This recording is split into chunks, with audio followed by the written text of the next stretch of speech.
want to talk about, it's a bit dramatic, they did this for me, so I can reveal this, it's working.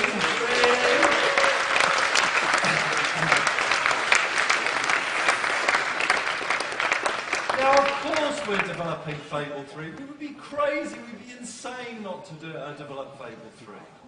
So I just want to show you this campaign that we put out on the web about 7 days ago.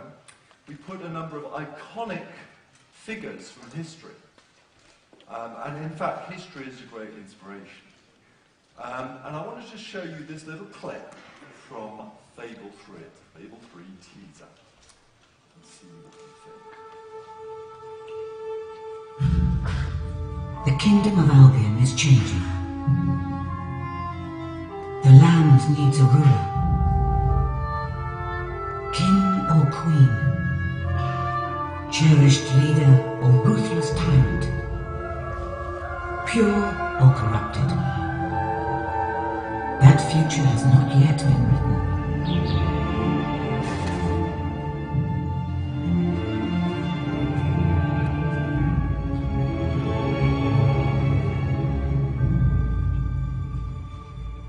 The race for the crown has begun. Okay, so that is what you're going to become in Fable 3. You are going to become the ruler of the whole of Albion.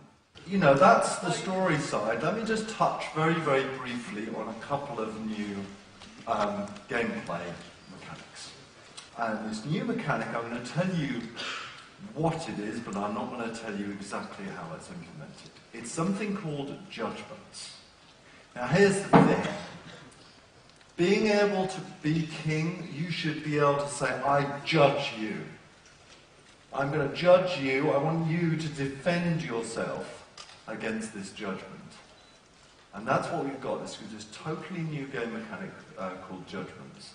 It's the ability for people to come before you if you're in your throne room, or indeed if you're out with the people, to come before you and you say, right, I'm going to judge you now. This is all about you being ruler, you being feeling power and feeling the ability to actually pass judgments on the land. And think of those judgments, everything from the most trivial crust of bread being stolen to, indeed, you know, huge countrywide thing.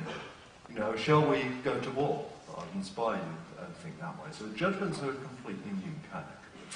The other new mechanic that we've got is called touch. In Fable 1 and Fable 2, and in many, many games for me, the main character feels completely detached from the world. It's very, very rare that you see game characters, you know, physically touching people. And certainly in Fable 2, you know, okay, you could stroke your dog, but it didn't really feel like you had a connection. Well, why don't we change that in Fable 3? So, let's give you this example. Let's say when you're wooing somebody, which was funny and charming that you could, you know, do a dance in front of the woman and she would kind of fall in love with you instantly, but it really wasn't what I would call gameplay.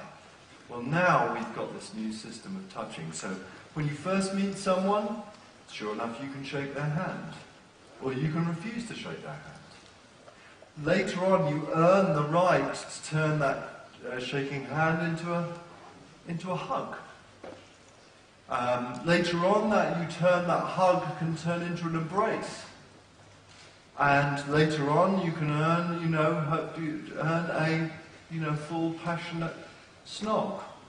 Then I won't tell you where it leads to, but you don't need to use too much of your imagination as to where this touch mechanic can lead to.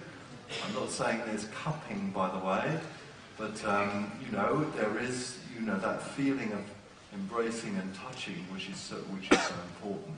And once we've got that, suddenly you start to feel much more connected. So, Fable 3 will be coming out in 2010. Don't expect it too early in 2010. In 2010 on the 360, and we're still working very, very hard on Milo and Kate. Really, that's the end of, you know, my announcements. You know, the big announcement is Fable 3. really please, again, judge us on how much more we introduce into Fable. And, please enjoy the sense of power that we're going to give you with Fable 3. Thank you very much.